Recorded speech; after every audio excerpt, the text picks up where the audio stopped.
Recente apresentação. Pediatra, terapeuta de família, doutor pela UFRGS. Não, se eu não, a gente costuma, para situar também. Para situar as pessoas. Muita gente dele é o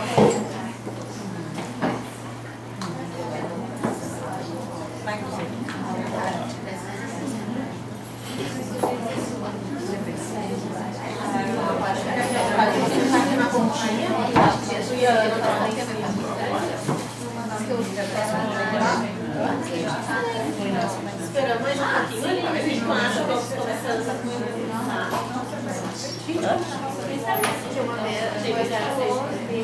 Vou pegar um legal,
Olá,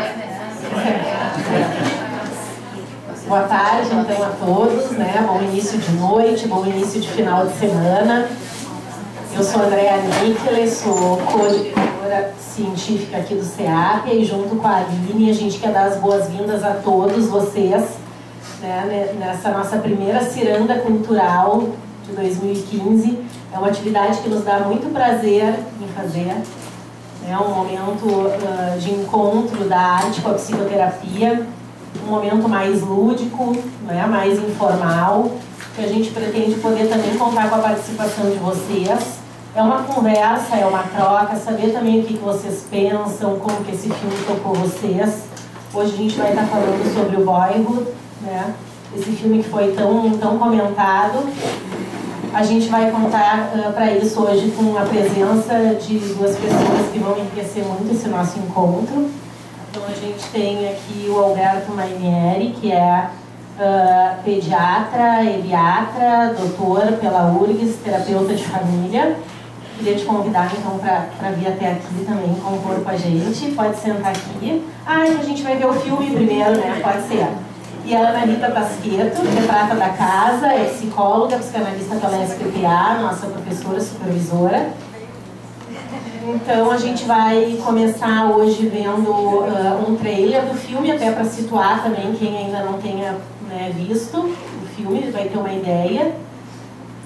Queria também avisar que os certificados nós vamos distribuir depois no final, ali na saída, né? O Felipe vai nos ajudar.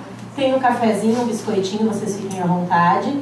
Depois a gente passa então para a nossa conversa, tá? E então, uma boa atividade a todos.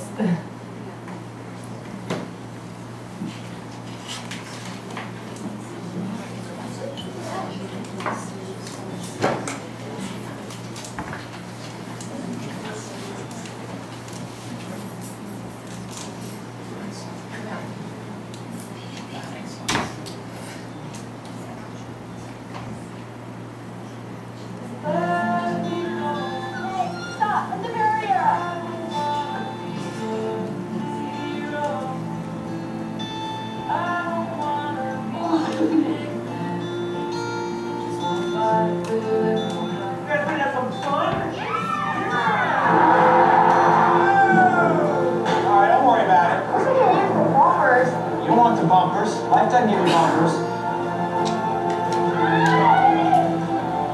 God damn it. We have a new student joining us today. Aiden, welcome to the suck. Mom. Have you been drinking? Oh.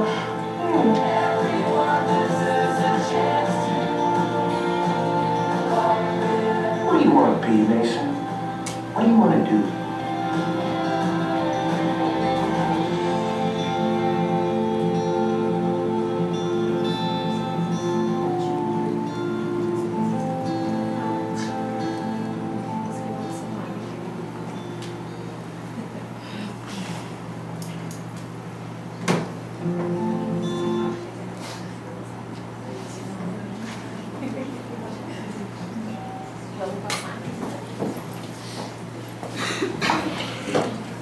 Eu não tinha visto o trailer e achei que ia poder dar uma ideia melhor até para quem não viu.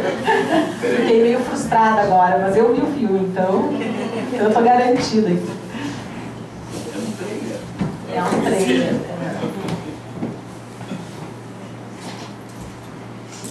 Bom, então, acho que quem viu, né, talvez pense parecido, assim, que é um filme que tem muitos aspectos que poderiam ser abordados, né? Aliás, o próprio jeito que o filme foi filmado, né, já é interessante para a gente poder pensar, né, no que viveram esses artistas, esses atores, enfim.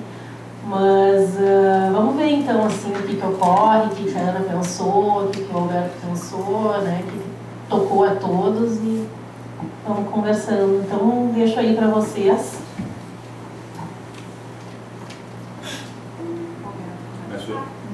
Não sei se está ligado. Acho que está. Alô? Não. Vocês me ouvem? Sim. Não? Precisa... Não?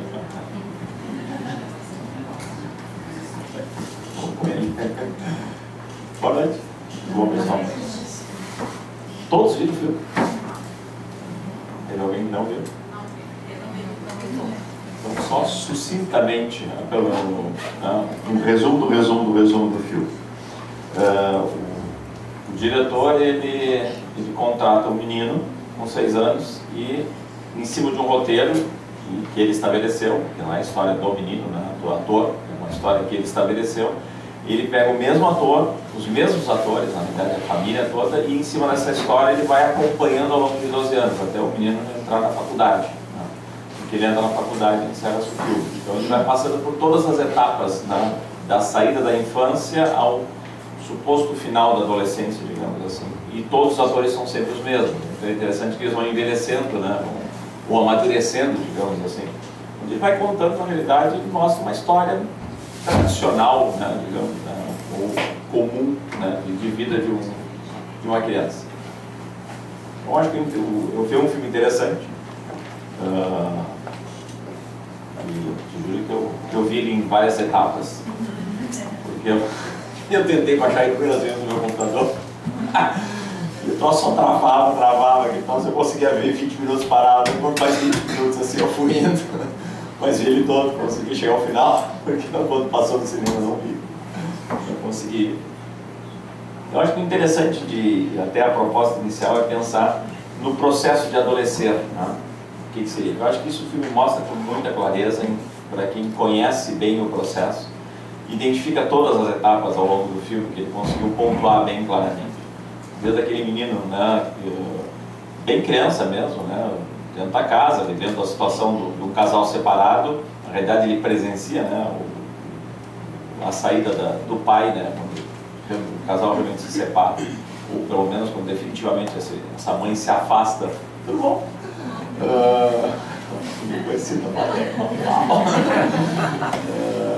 E a partir dali ele vai vivenciando uma série de situações bem típicas da adolescência.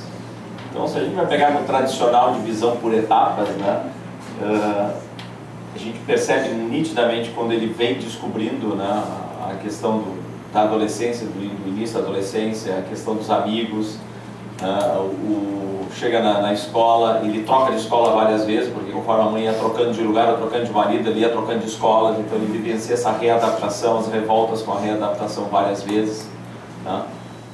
Logo no início, o dilema da irmã mais velha, eu acho muito interessante, né? A irmã mais velha que aprontava pra cima dele, debochava dele, quando o pai entrava, ela fazia uma cena assim, e o pai e a mãe caía na história, e ele não conseguia dizer para a mãe que não era ele que estava fazendo nada. E ela vai, de certa forma, durante um bom tempo ainda perseguindo, né, nessa ciúmes que ela tinha dele, né, porque ela aprontava para ele durante todo o tempo. Eu acho que ela só foi parar de fazer isso, mas não parou de ter ciúmes dele, porque até quando ele já estava indo para a faculdade, ela ainda demonstrava um certo descaso pelo irmão, apesar de se darem bem, saírem juntos e tal, conviverem com pessoas no grupo social semelhantes. Mas o filme vai marcando. Então a primeira fase da adolescência basicamente é a percepção do corpo, né? Tu tá percebendo que o teu corpo está se transformando, curiosidade sobre o corpo. Então tem cenas ele vai pontuando isso, né? Aqui até aparece no vídeo eles com uma revista, né, mostrando os seios, olha aquela, uau, o meu corpo feminino, como é que era. Então ele vai pontuando isso, né? A necessidade de aceitação do grupo, ele chega na escola, então tem um momento do filme que um dos pais dele raspa a cabeça dele e ele fica muito indignado que ele raspou a cabeça, como é que eu vou chegar na escola daquele jeito, fica muito encabulado. E para sorte dele, a vida até não foi tão horrível, né? Ele entra na sala de aula e recebe bilhetinho de uma guria dizendo que ele ficou muito bonitinho, então ele já se alegrou com a cabeça raspada.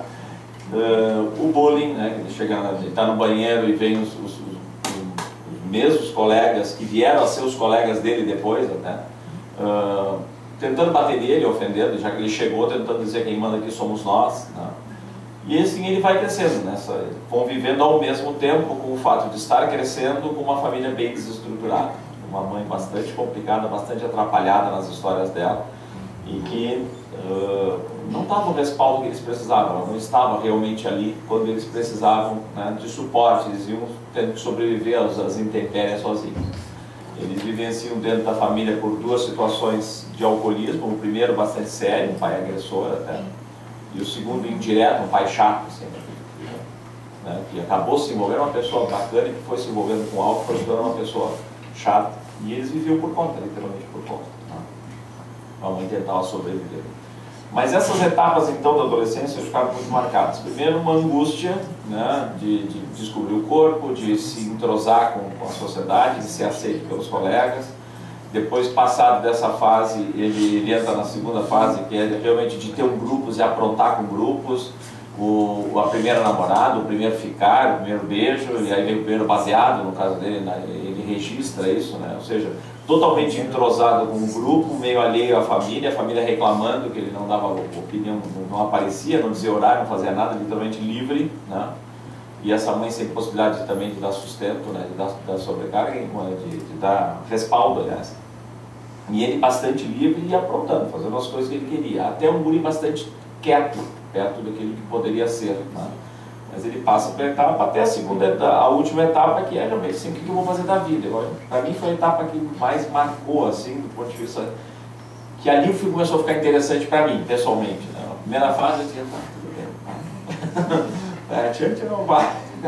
A última fase eu acho que ele conseguiu trazer alguma coisa mais de discussão teórica, né, a respeito das angústias dos jovens, angústias de vida, o que eu vou fazer, qual é a profissão que eu vou seguir, as pessoas que gostavam dele questionando, daí cara, né, tu tem potencial, tu tem muita qualidade e tu tá perdido, ele gostava de fotografia e ele não fazia nada na aula, ficava dentro do laboratório de fotografia e o professor dele percebia que ele tinha potencial e cutucava ele. Ele tinha um protegido dele, que era o próprio chefe dele, que ele arranjou um trabalho para ganhar dinheiro e tal, e o chefe gostava dele, apesar de ele não ser um cara muito empenhado, né? E veio a apoiá-lo durante esse tempo, né? Em vez de demiti-lo, promovia ele. Assim, eu acredito que tu pode dar um cargo melhor, né? Trocava ele de posição do bar para ver se ele se encontrava. Então ele encontrou esses apoios na sociedade, mas bastante perdido, né? Na realidade, ele acaba o filme meio assim, tipo, vamos ver ainda, né? Ele ainda estava perdido, ele estava lá, chegou na faculdade dele, mas ele não estava sabendo muito claro o que era. Acho que a gente pode debater profundamente vários aspectos, né? Mas acho Acho que o filme, assim, para mim, assim, importante, né? O quanto a estrutura familiar tem significado, né? Se a gente for ver assim, o filme é uma história normal, por aí. Eu não sei o que esse cara vai ser daqui a mais 10 anos. Então, se esse cara continuar filmando, né? Se fosse a história real desse menino, eu gostaria de saber onde esse menino vai dar, onde é que ele vai chegar. Até o final do filme ele ainda estava meio viajando, assim.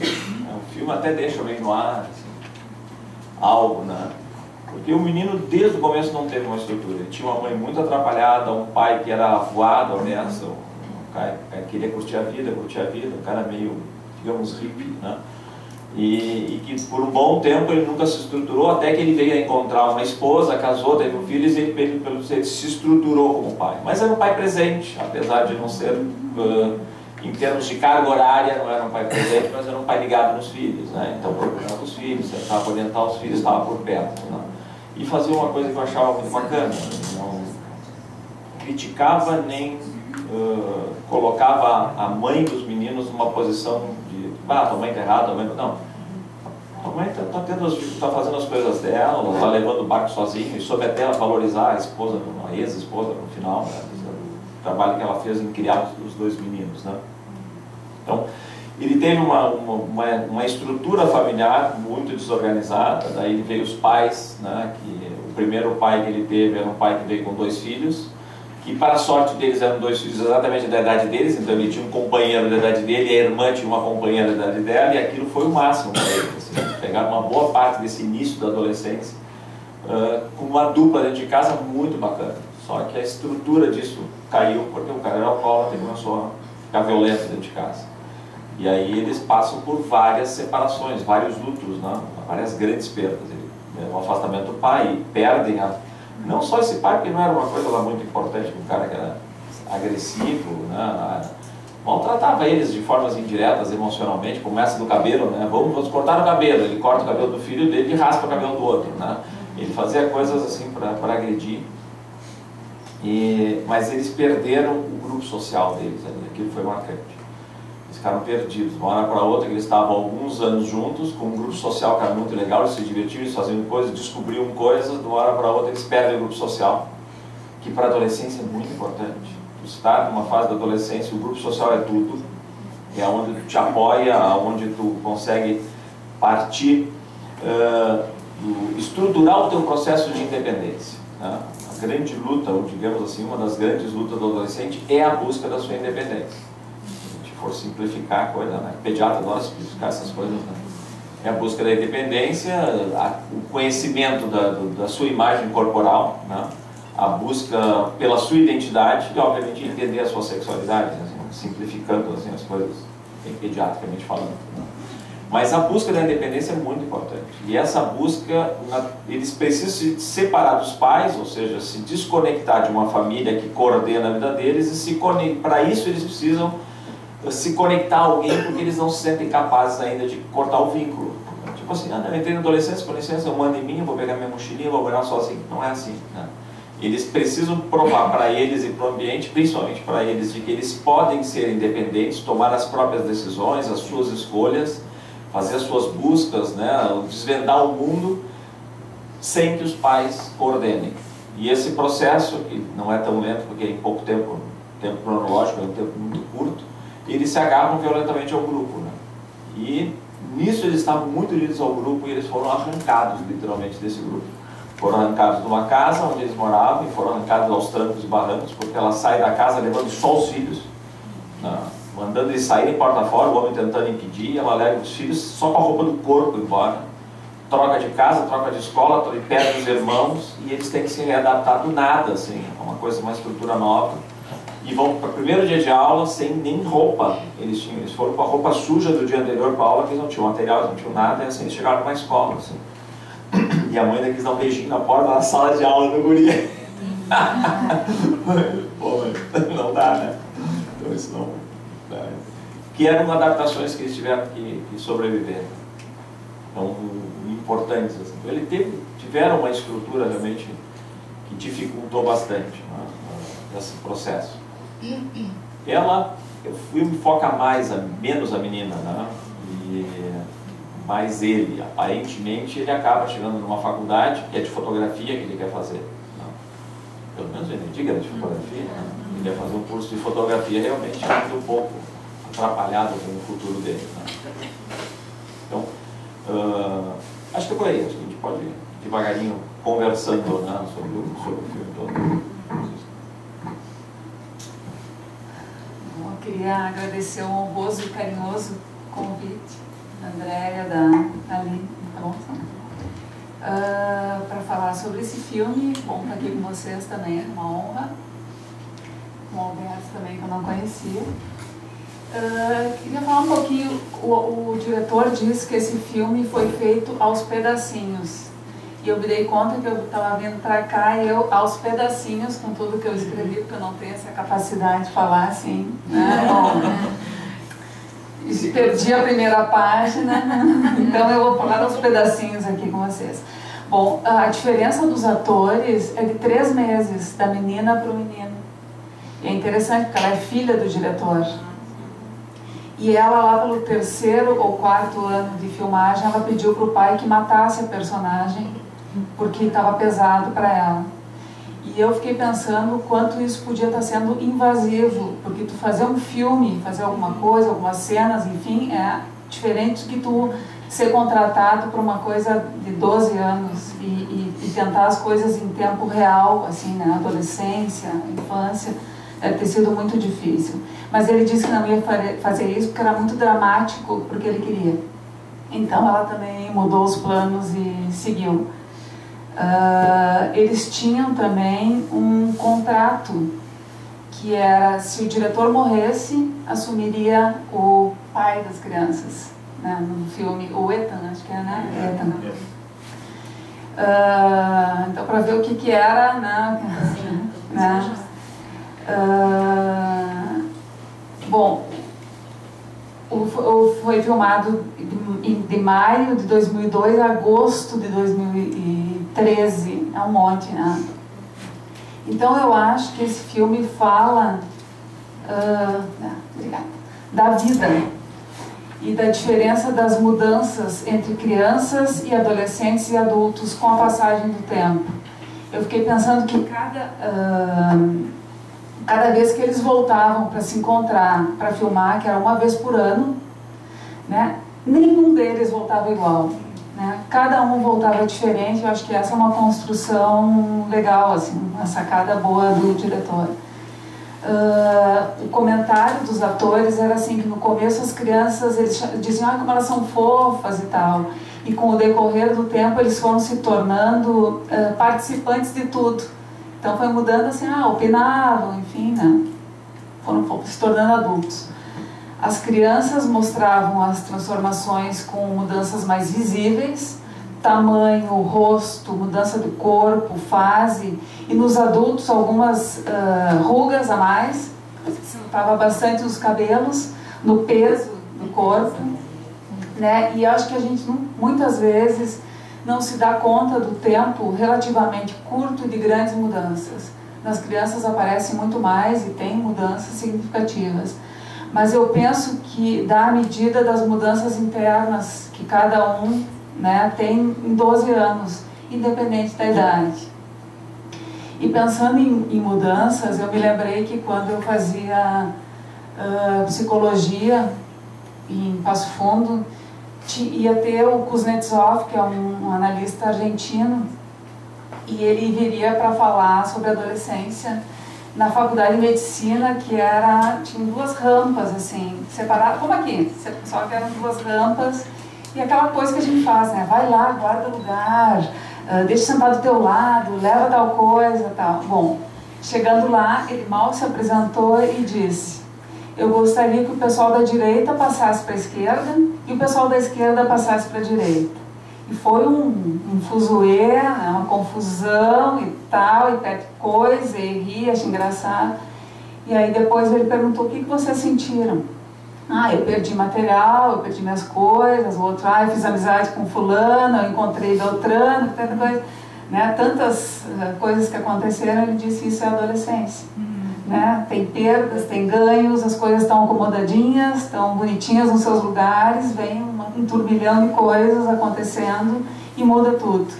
Então acho que foi uma coisa plástica assim, que eu achei muito interessante. Só que eu acho que essas mudanças, né, essa dinâmica da vida, eu acho que não acontece só na adolescência. Claro que é um período diferente, é um período que tem mudanças importantes, como o Alberto falou, mas isso fica claro no filme. Ocorre com todos os personagens, todos eles vão se reorganizando. Aparece acomodação, aparece desacomodação em todas as etapas da vida. Eu fiquei pensando também quantos filmes cabem na nossa vida em 12 anos. Muita coisa acontece, muita coisa em relação à identidade, muitas questões que a gente pensa, repensa, muda, né? Eu diria que caberiam muitos filmes, né, com tantas histórias que acontecem. E eu me lembrei, e pensando nessa questão, eu vou fazer uma coisa mais ampla, que eu acho que o Alberto fez tão bem a questão da adolescência, eu vou pensar de uma forma um pouquinho mais ampla. Eu gosto muito do Mia Couto, né? E ele conta um episódio que ele estava um tempo atrás, né, que eu não tinha tanta facilidade para viajar para fora, para o exterior. Ele é de Moçambique. Ele ia viajar e ele tinha que comprar travelers checks na época. E para emitir isso era uma batalha enorme. Ele disse que era tão complicado que quase que tinha que pedir para o presidente da República. Ele ia viajar à saúde e faltavam 2 horas para o embarque. E aí ele estava no balcão do banco desesperado para pegar os pobres cheques, como ele diz. Aí um funcionário disse alguma coisa que para ele parecia muito trágica.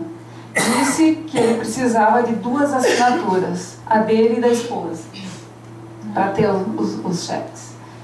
Ela estava no trabalho, não tinha tempo para entregar os papéis. Então a única solução chegou para ele no auge do desespero. Ele disse: eu vou ter que mentir. Ele disse para o funcionário que a esposa estava no carro e que num minuto ele traria os papéis assinados. Falsificou a assinatura da mulher, sob pressão dos nervos e sem um modelo para copiar. E aí ele disse que ficou péssima, que é detectável a milhares de distância, né, que era um horror. Ele entregou os papéis e ficou esperando. Então o homem entrou numa sala, demorou um pouco e voltou com ar grave para dizer: desculpe, há uma assinatura que não confere. Ele disse que já estava esperando aquilo, desmoronou pelo peso da vergonha, e aí ele disse, bom, que achava que o melhor então era falar a verdade. E ele começou: é que, olha, meu camarada, é que a minha esposa... E aí o funcionário interrompeu e disse, para dizer uma coisa espantosa: a assinatura da sua esposa está certa, a sua assinatura é que não confere. Ele ficou sem palavras naquele momento. Ele passou uns minutos seguintes ensaiando a própria assinatura sob o olhar desconfiado do funcionário. Quanto mais ele tentava, menos ele era capaz de imitar a própria assinatura. Ele pensava: eu vou ser preso não por ter forjado a assinatura de uma outra pessoa, eu vou ser preso por forjar a minha própria e autêntica rubrica. Então, ele disse que sentiu essa experiência curiosa de alguém que é surpreendido em flagrante delito por ser ela própria. Então, aí ele vai discorrendo várias coisas que eu acho que no filme é importante para a gente poder pensar um pouquinho, que é o termo pessoa, que vem do latim persona. E é um termo que vem de máscara, que tem a ver com teatro. E persona era o espaço que ficava entre a máscara e o rosto, o espaço onde a voz ganhava sonoridade e eco. Então, na sua origem, essa palavra pessoa se referia a um vazio que era preenchido por um fingimento. O fingimento do ator, que tal como Mia Couto perante essa situação, representava um outro personagem. Ele diz: Não estamos longe dessa origem em que nos escondemos por detrás de uma máscara na encenação dessa narrativa que chamamos a nossa vida.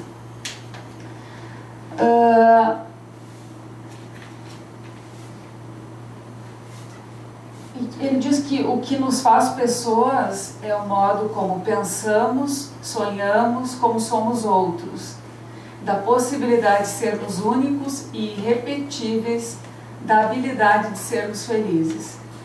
Então, dentre vários momentos, né, nesse filme, que eu me senti identificada, né, com a criança que eu fui, com as transformações que eu passei, com a turbulência da adolescência, muitas que foram esquecidas e muitas que foram ativadas porque eu encontrei um diário quando eu tinha uns 15, 16 anos e que eu senti uma empatia por mim mesma, assim, né, pelo sofrimento e também pelas coisas engraçadas que tinha. Uma personagem do filme que fez um certo barulho dentro de mim foi essa personagem da mãe, que é da Patrícia Arquette. Ela me fez pensar na vida, no seu jeito de sempre querer o melhor, muito atrapalhada, como o Alberto falou, de ir em busca e da incapacidade de, em muitos momentos, de se conectar com o que estava acontecendo embaixo do nariz dela. Ela se ligava, né, sucessivamente com homens que maltratavam os filhos, que não conseguiam ter empatia com as crianças. Fiquei pensando, né, ela estava querendo estudar, ela estava, enfim, atrás das coisas, e eu acho que é um jeito que a gente vive também, parece um formigueiro, né? A gente está sempre indo para um lado, para o outro, carrega, leva, busca atrás. Então acho que ela faz a gente pensar um pouquinho nisso, né? Aparece nela também, assim, ela estava incentivando os filhos a seguir os seus caminhos e ao mesmo tempo aparece o sentimento do ninho vazio, né? A ambivalência com o crescimento e com a separação dos filhos. E tem uma cena que ela diz: e agora? O que me espera? Só a morte? E ele olha para ela certo e diz assim: certo, não está pulando uns 40 anos? E eu fiquei pensando, morte do que, né? Porque a adolescência, o crescimento dos filhos e tantas outras coisas sacode as nossas certezas. E a gente tem que se deparar com a dolorosa tarefa de enfrentar e tomar as rédeas da própria vida. Do quanto também são positivas essas desacomodações para poder pensar na vida. E de novo, como o Alberto falou que o professor perguntava para ele: quem tu é, quem tu quer ser, o que tu quer fazer. Eu acho que também em vários momentos a gente tem que se perguntar: quem é que eu sou, o que eu quero, o que eu quero daqui para frente. E eu acho que a gente é responsável por tecer esse tempo que passa. Num artigo da... já me achei.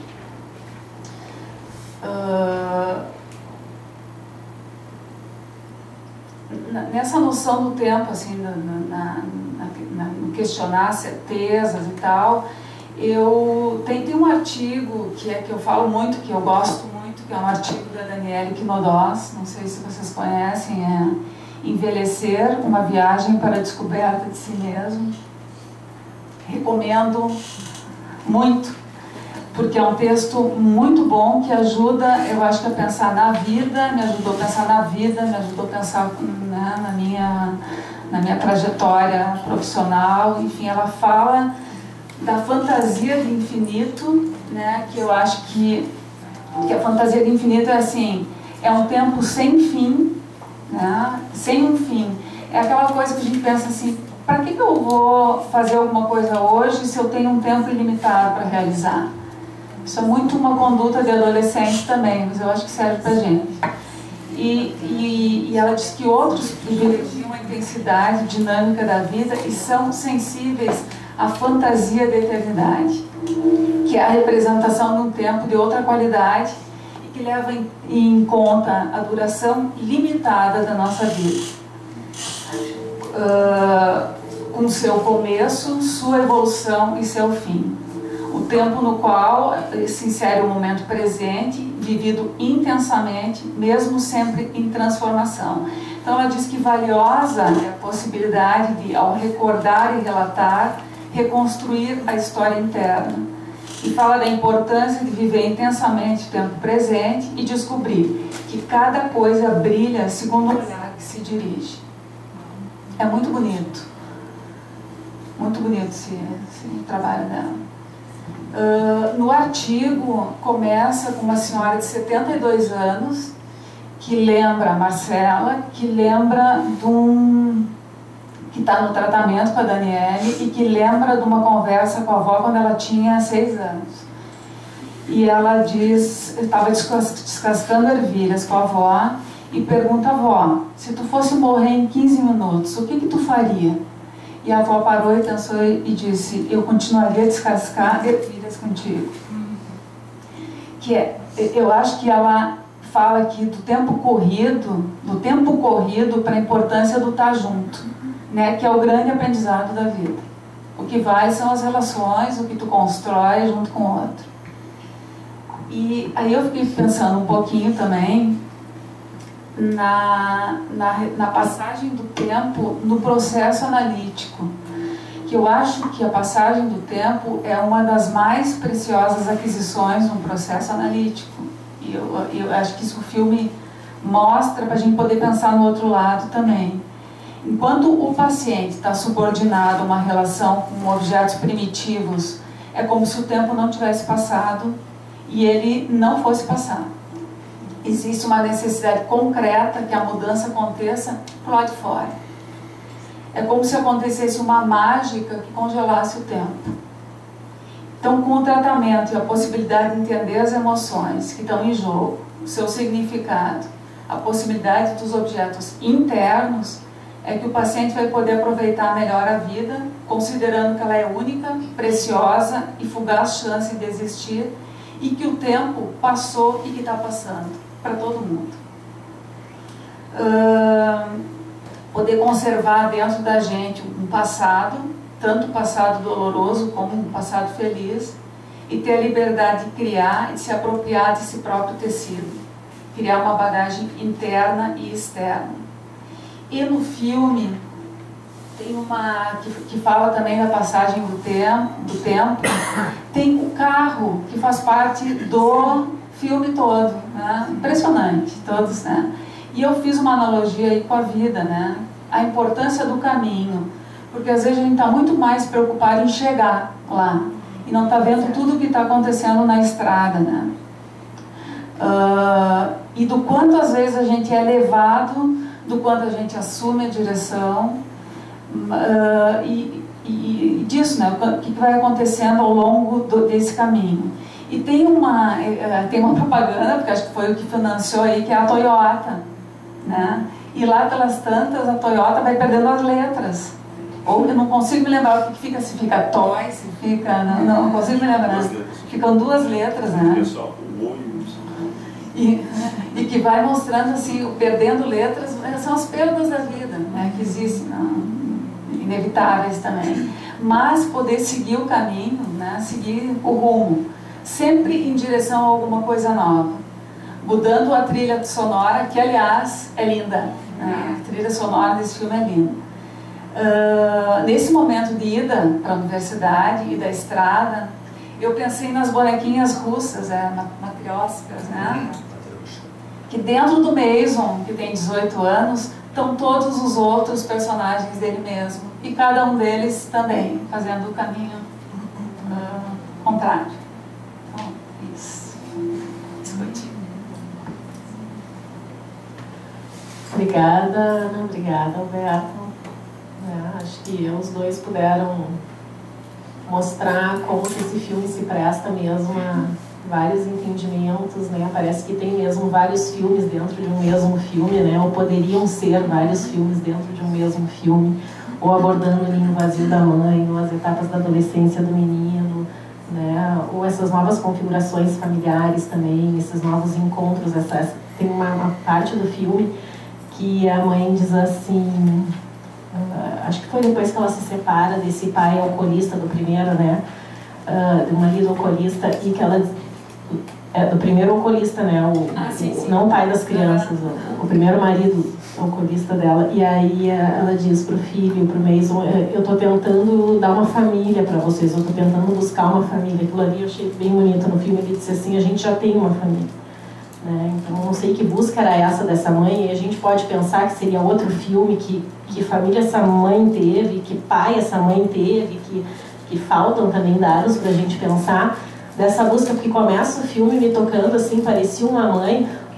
Primeiro que eu já pensei que não encontrei um casal que fez filhos, encontrei 2 adolescentes no meu imaginário, né, muito imaturos e que geraram 2 crianças assim biologicamente, mas não emocionalmente, né?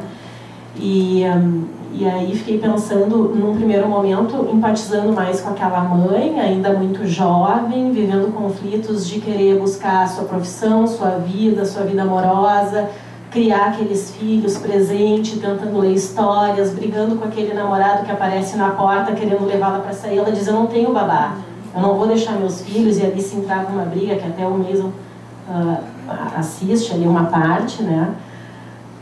O peso desses filhos também na vida dela, né? E aquele pai, por outro lado, eu empatizava menos, porque me parecia um cara totalmente sem noção, tão imaturo, né? Tão mais frágil parecia. E depois também fiquei pensando de novo na constituição desse pai e dessa mãe, que família tiveram e de onde vieram, porque essa mulher para mim foi se fragilizando muito mais e esse cara foi se fortificando e foi amadurecendo e foi conseguindo dar outras coisas. Me surpreendeu isso, né? Não imaginei que ele fosse poder dar coisas que ele deu, momentos lúdicos de acampamento, de brincadeira.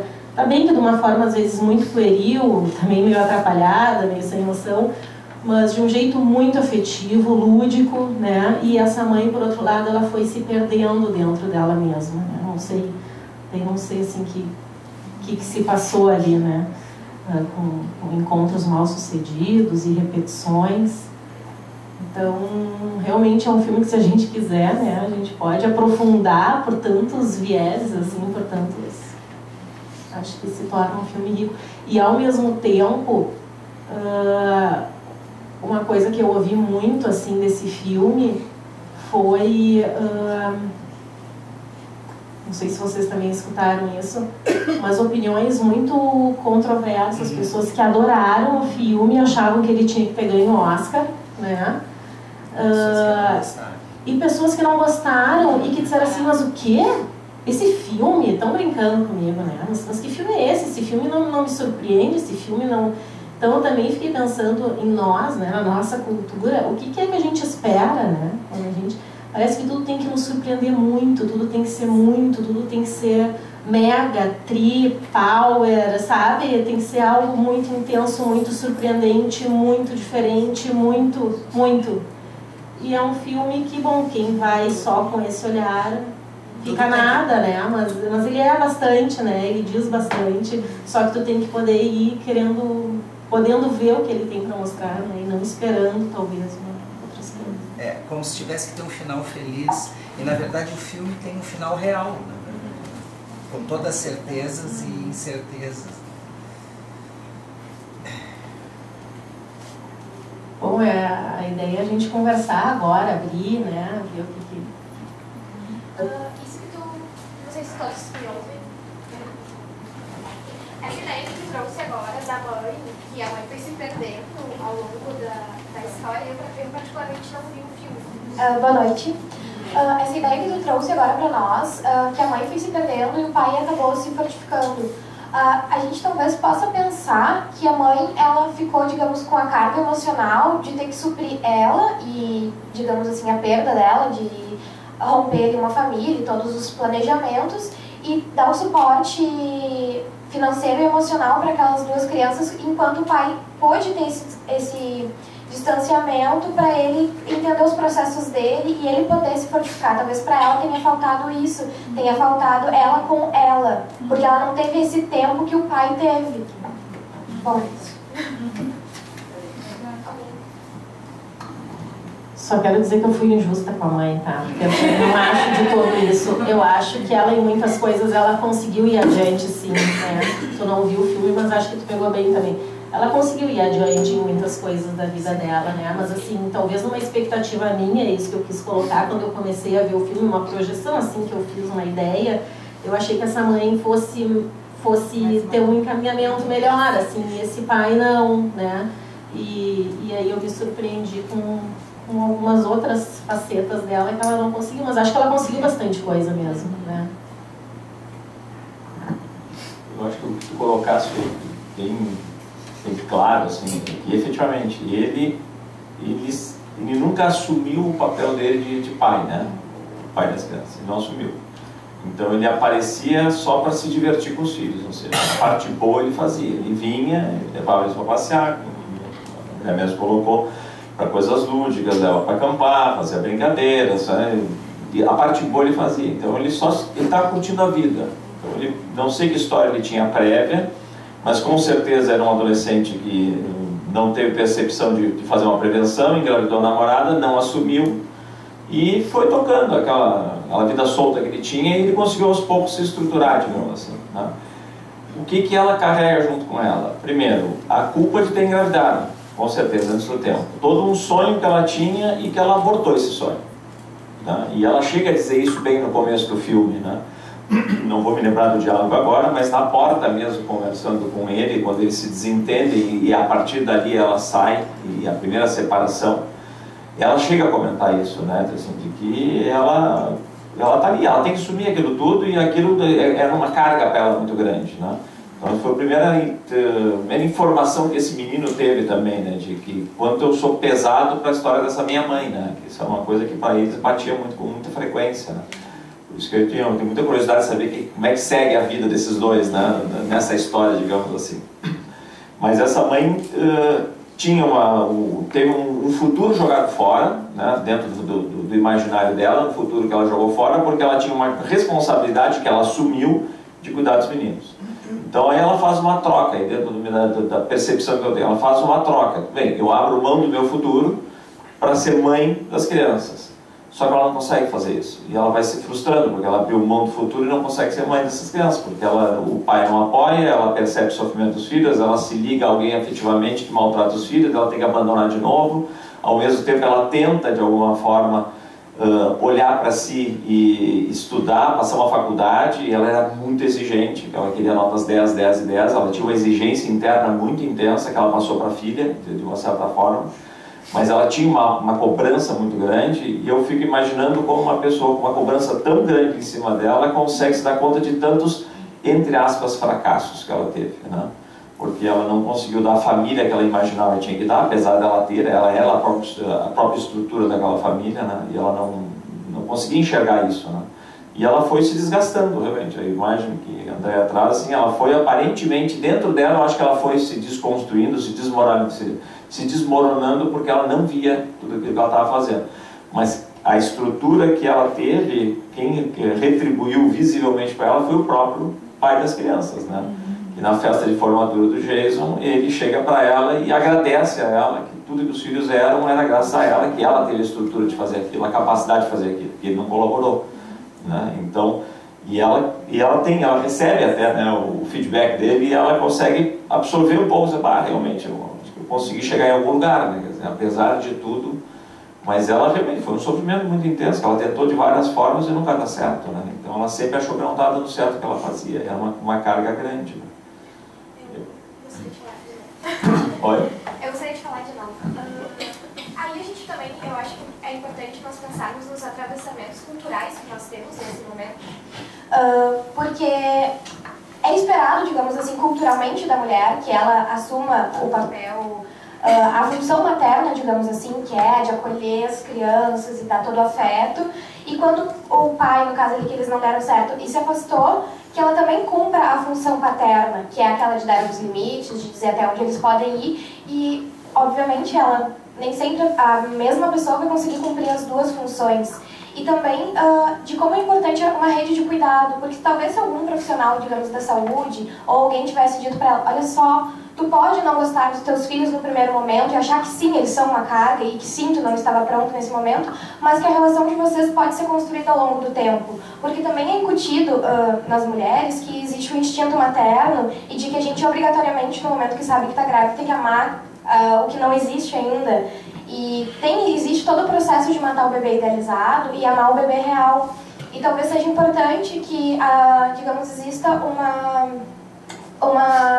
um trabalho preventivo com essas mulheres que digam que elas podem ser sim o que elas quiserem e sentir o que elas... que exista alguém que diga que permita que elas sintam raiva, sim, e sintam frustração, porque elas vão ter que podar, digamos, e adiar os sonhos delas. Porque talvez quando a pessoa se permite sentir, ela consiga desconstruir esse sentimento para construir um novo, porque senão ela vai ficar sempre presa naquela perspectiva de que, bah, que merda, me frustra... Desculpa, falei palavrão. Tipo, poxa, frustrei meus sonhos, não consegui, sendo que se ela tivesse recebido uma outra perspectiva, tá, ok, frustrei meus sonhos, mas a vida seguiu outro rumo e eu vou tentar fazer o melhor com o que eu consigo agora. Entende? Daí, talvez é importante a gente pensar também no nosso papel enquanto profissional para chegar para uma mãe, para chegar para uma adolescente, que muitas vezes a gente encontra por aí grávida, e dar esse apoio, dar esse acolhimento que às vezes a sociedade não dá conta pelos atravessamentos que nós temos sociais. Com certeza. Quando a gente tem chance de fazer isso.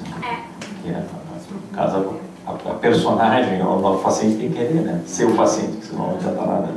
É o que tenta fazer, de certa forma, ia puxando o braço para o meu assado, o pediatra. E enquanto é bebê, né, na necessidade de cuidar da saúde física, tu consegue levar, tu te sente, é uma rotina social levar no pediatra, né, com 1 mês, 2 meses, 1 ano, 2 anos, tal. Então tu tem uma rotina, a pessoa estabeleceu isso. E nessa rotina o pediatra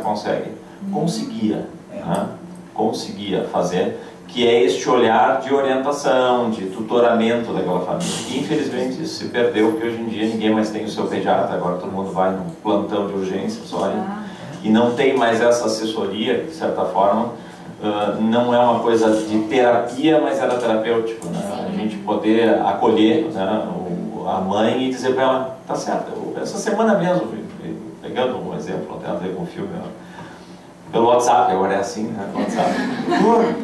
Minha vizinha, o bebê, no caso, tem 6 meses, né? Eu não atendo crianças, eu atendo só adolescentes, mas um amigo me pediu muito, então tem que ver meu filho, tudo bem, então quando eventualmente eu precisar, eu estou aí. Então, 6 meses a criança, eu estou ensinando ela a botar